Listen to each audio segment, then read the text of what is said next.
Somewhere beyond Neptune, astronomers suspect a giant hidden world is lurking in the darkness.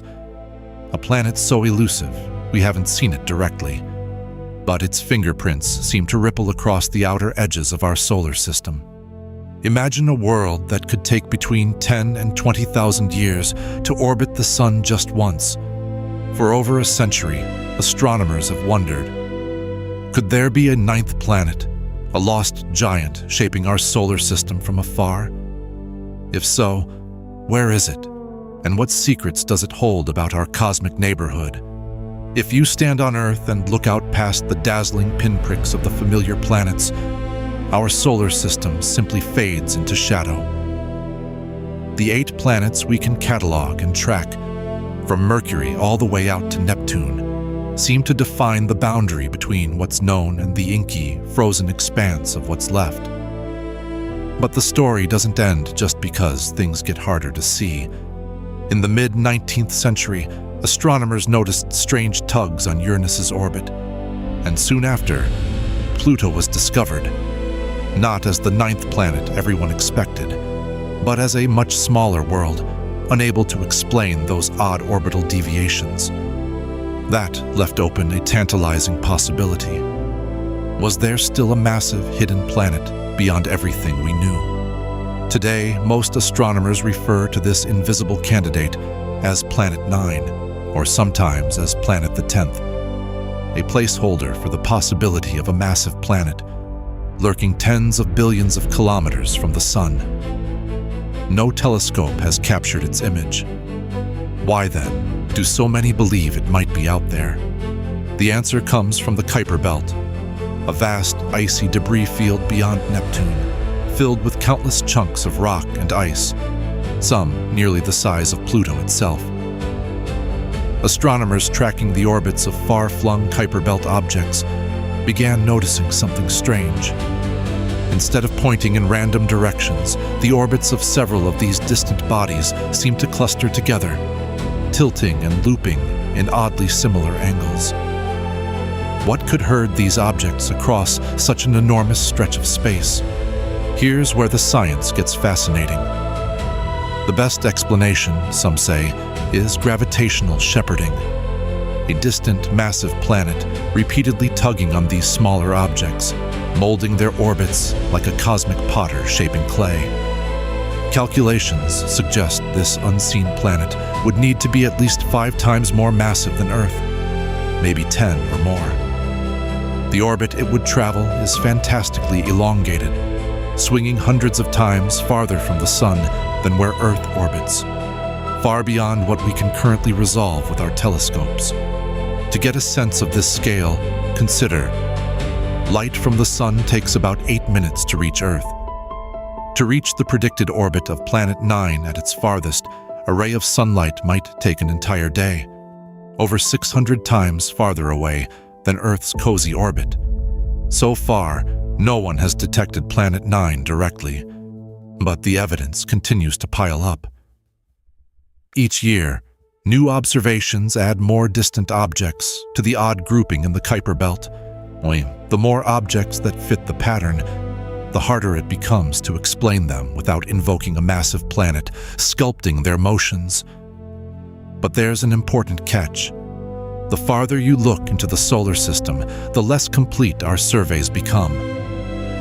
Objects as faint and slow-moving as this theorized world could still easily elude even our best instruments, especially if they lie in the rich star fields of the Milky Way, or spend centuries in the deep freeze of their distant orbit. Throughout history, the search for hidden worlds has often upended everything we thought we knew about our place in the cosmos. Think back to the early modern period, when most people imagined 7 planets, stars included, with the wandering points of light representing Mars, Jupiter, Saturn, and the rest. The discovery of Uranus, then Neptune, then Pluto, repeatedly expanded our map of the solar system and forced astronomers to reconsider how planets formed and evolved. Now, with the possible existence of Planet 9, we're once again at the edge of what's observable, forced to question whether our inventory of the solar system is even close to complete. Suppose for a moment Planet 9 does exist. What would it be like to stand on its surface? With perhaps 10 times the mass of Earth, it would likely be a gas or ice giant, something more akin to a smaller version of Neptune or Uranus. It might be shrouded in a thick, dark blue haze of methane and ammonia, with winds whipping far colder and faster than anything in our own upper atmosphere. Temperatures out there at the edge would fall hundreds of degrees below zero. Here's a line from familiar science fiction, echoing the feeling of confronting such an alien landscape. To venture into the night is to admit you may find more than you sought, but less than you hoped for. This captures something fundamental about Planet 9. Even the act of searching brings wonder and humility. We might discover a new world, or, in failing to do so, only deepen the mystery of those peculiar orbits in the Kuiper belt. Let's step back and consider how we hunt for something so elusive. Spotting a dim, icy planet nearly 1,000 times farther from the sun than Earth is like trying to find a specific moth fluttering in front of a million searchlights. Telescopes scan tiny slices of sky, collecting faint smears of light. Astronomers use sophisticated software to search for moving points, sifting through endless images like detectives combing through clues. Despite years of searching, Planet 9 hasn't emerged. But this isn't a failure. It's a reminder of the scale and complexity of the hunt. The solar system doesn't arrange itself to be easy for human eyes. Our instruments, marvelous as they are, still haven't mapped the farthest, darkest reaches. Each null result tells us something useful about where Planet 9 isn't, narrowing our search bit by bit. Let's return to the idea of gravitational evidence. The weird clustering in the Kuiper belt isn't just hypothetical. Over a dozen objects, including Sedna, travel on wonky, elongated orbits, all tilted and bunched together as if nudged by some invisible hand. The alternative hypothesis: perhaps the pattern is simply a byproduct of how and where we look for objects, a kind of cosmic sampling bias. If our telescopes are more likely to spot certain orbits, perhaps those are the only ones we ever see. The debate remains lively. Is the clustering a real effect or a trick of our perspective? A classic philosophical passage echoes beneath this scientific uncertainty. There are more things in heaven and earth than are dreamt of in your philosophy. For astronomers, this is more than a poetic boast. It's an everyday encounter. Every time we look farther and deeper, we find the universe to be stranger, sometimes grander, than our models predicted.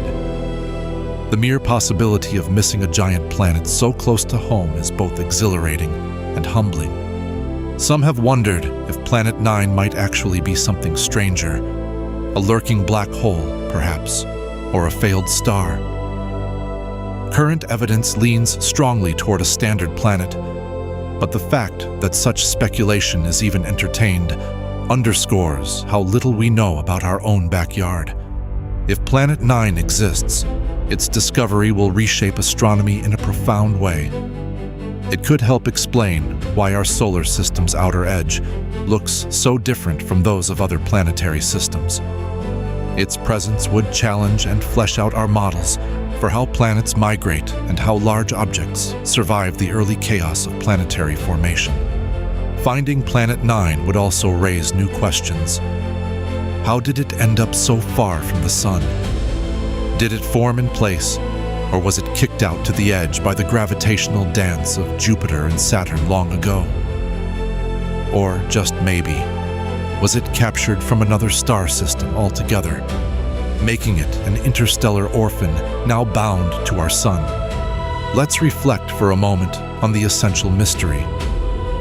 We are searching for a world that, even if found, would remain a silent, cold speck lost in darkness, for millions of years at a stretch. Yet the very act of looking, of noticing the unexplained pull on distant objects, of tracking faint deviations, reminds us that we are part of a universe vast enough to still surprise us. Somewhere at the edge of sunlight, Planet 9 might be wandering, alone and unseen.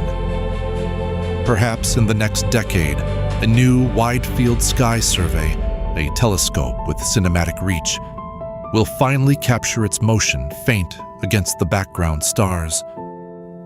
Or maybe the answer to the mystery is stranger than anyone today imagines. For now, the search continues as astronomers peer deeper, refine their calculations, and invite citizen scientists to help comb the digital dust of the deep sky. Whether Planet 9 turns out to be a real world or just a phantom conjured by statistics, the possibility keeps us asking, looking, and wondering. And that, perhaps, is the most enduring lesson of the search for Planet 9. The farther we reach into the darkness, the more we learn not just about our solar system, but about our own longing to know what's out there, hidden, just beyond the edge of certainty.